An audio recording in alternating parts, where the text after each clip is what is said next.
I am so thrilled to be joined right now by Jill Sheffield, who is the president and the head of this entire conference that Women Deliver. Jill, what are your impressions right after closing?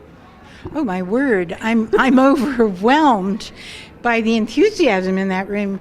One of the things I said was I thought that the energy created could probably have powered this entire conference center if they had found a way to capture it.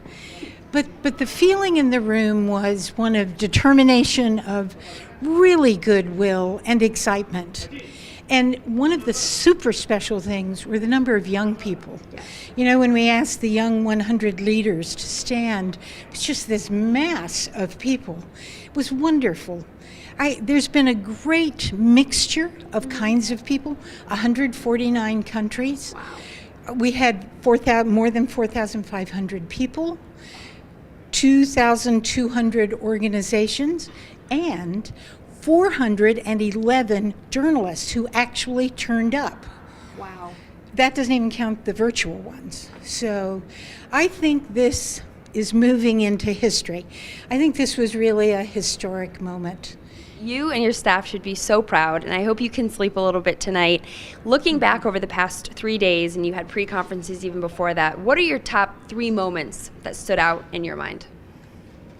I suppose one of them was this morning with Helen Clark, the head of UNDP. Mm-hmm. She was so eloquent.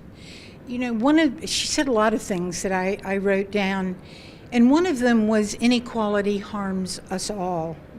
And that's a really important thing to take on. Of course, another high point was this afternoon session, which went in wild directions and got the crowd really woken up. It was just amazing, talking about sex and sexuality and roles and changes. And it was quite wonderful because it was, on the one hand, really philosophical and thoughtful, but on the other hand, really practical and something people wanted to think about.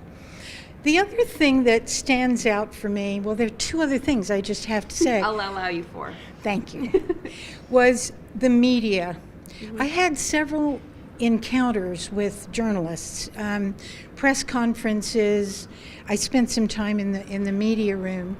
And the willingness of the journalists to help us get these changes moving, mm-hmm. get the news out, to help us move to the business pages and the front pages. There's a real commitment to do that, and I'm thrilled about that.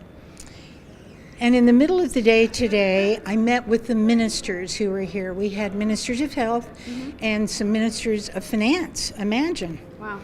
And when they were talking about what it meant the most to them, the spokesman for the group was Minister Pate, mm-hmm. from Nigeria. Sure.